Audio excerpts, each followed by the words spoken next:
Minakhan block সমষ্টি উন্নয়ন আধিকারিক অফিসে বিক্ষোভ দেখালেন গ্রামীণ সম্পদ কর্মীরা। জানা গেছে, গ্রামীণ সম্পদ কর্মচারীরা দিনের পর দিনে কাজ করলেও সঠিকভাবে বেতন না পাওয়ায় গতকাল বুধবার আনুমানিক বিকাল 4টের সময় মিনাখা ভিডিও অফিসের গেটের সামনেই বিক্ষোভ দেখাতে শুরু করে তারা।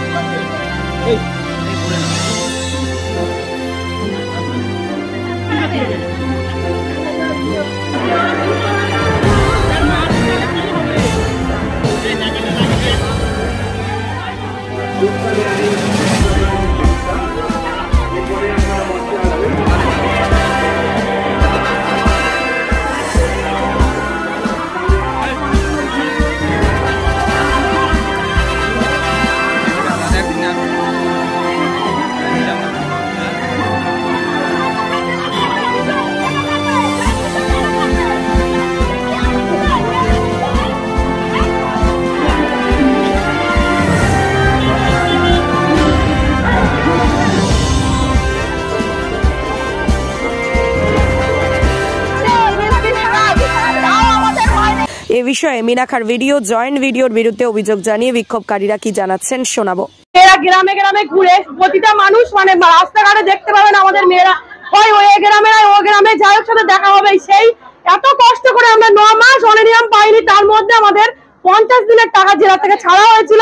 তারপরে জেলা থেকে 50 দিনের টাকা ছাড়া হয়েছিল, সেই টাকা জয়েন্ট ভিডিও সাহেব কেটে আমাদের কোনো মেয়েদের দিয়েছে 3200 টাকা, কোনো মেয়েদের দিয়েছে 4200 টাকা, কোনো মেয়েদের আবার 5000 টাকা।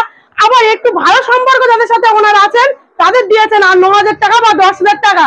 আমরা চাইছি আমাদের যে টাকাটা আমাদের ফেরত দিক, কারণ ওটা আমাদের কষ্টের টাকা। আমরা রোজ জল বৃষ্টিতে পুড়ে আমাদের একদিনও কোনোদিন আমাদের ছুটি নেই। আমরা এই যে পুজো কাটালাম, না পুজোর অষ্টমী, না কোনো পুজোর নবমী, না মুসলিম ভাইদের ঈদ, না কোনো কিছু আমাদের ছুটি নেই। আমাদের এইগুলো কেন কাটা হলো, এইটা জয়েন্ট ভিডিও সাহেব জবাব দিন। স্যার আজকে বলছে যে আমার কাছে ওনারা জানায়নি, যেখানে স্যার আমি ফোন করে বলেছিলাম আমার মেয়েদের সমস্যার কথা। স্যার আজকে ফোনে আমার বললো, আমি বলেছিলাম যে একটা মেয়ে স্যার আমার গর্ভবতী 3 মাস প্রেগনেন্ট অবস্থায়, তার কাজ আমরা করে দিয়েছি, ওর টাকাটা কেন কাটা হলো? উনি বললো যে আমি সহায় অসহায় মানি না, আমি যতদিন চেয়ারে থাকবো আমার এই চেয়ার থেকে আমি সহায় অসহায় দেখবো না। নো ওয়ার্ক নো পে কেন বলা হলো? এটা মানুষজন আমাদের দুঃখের সহিত কেন পাশে থাকলো না? এটা কি ওনার পক্ষে বাড়ি ভাই বোন বা মা মাটি নেই না? মা বোনেরা সবাই ভালো থাকে, কেউ কি কোনো সময় অসুবিধাতে পড়ে না? না কে কোনোদিন প্রেগনেন্ট হয় না? এটা কি ধরনের কথাবার্তা? স্যারকে আমাদের টাকা জবাব না দেওয়া পর্যন্ত আমরা যাবো না। আমরা ভিআরপি আমাদের হচ্ছে মে মাসের 11 তারিখ থেকে হচ্ছে জুন মাসের 30 তারিখ অবধি 50 দিনের অ্যালটমেন্ট ছাড়া হয়েছিল জেলা থেকে, উত্তর 24 পরগনা জেলা থেকে, এবং আমরা সেই টাকা কেউ পুরোপুরি পাইনি। কারোর হচ্ছে 10 দিনের, কারোর হচ্ছে 5 দিনের, কারোর 16 দিন, কারোর 1 মাস, কারোর 25 দিন, এরকম ভাবে টাকা কাটা হয়েছে। আমরা মাত্র 5200 টাকা মাইনে পাই। আর আমাদের মাননীয় মুখ্যমন্ত্রী সেই 2024 সালের এপ্রিল মাসে আমাদের হচ্ছে এক ঝাড়োয়ার জনসভায় আমাদের হচ্ছে 750 টাকা বাড়িয়েছিলেন 1 মাসে। তো সেইটা যোগ করে হয়েছে 6000 টাকা। তো এপ্রিল মাসে আমরা 5200 টাকা করেই পেয়েছি, কেউ 6000 টাকা করে পাইনি।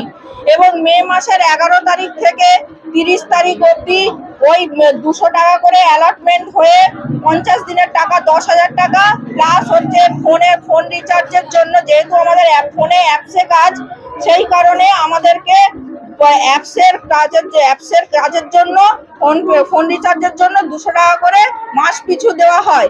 তো টোটাল 3 মাসের 600 টাকা প্লাস 10,000 টাকা, টোটাল 10,600 টাকা করে প্রত্যেকটি ব্লকে, আমাদের উত্তর 24 পরগনা 22টা ব্লকের মধ্যে 21টা ব্লকে পুজোর আগেই পেমেন্ট হয়ে যায়, প্রত্যেকটা ভিআরপি টাকা পেয়ে যায়।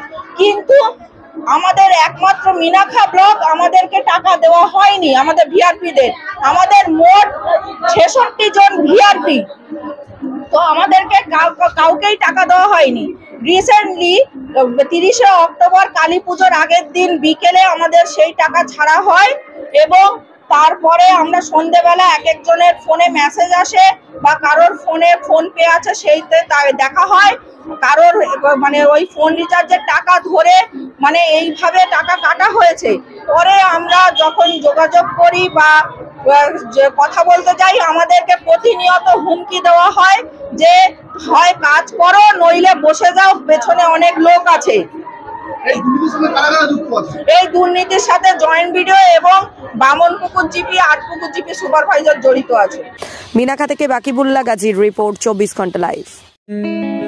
ভর্তি হতে আজই যোগাযোগ করুন 16 বছর ধরে বিশ্বাসের প্রতিষ্ঠান Rajiv Gandhi nursing training school, Badamtala, Fingapara, Kakinara.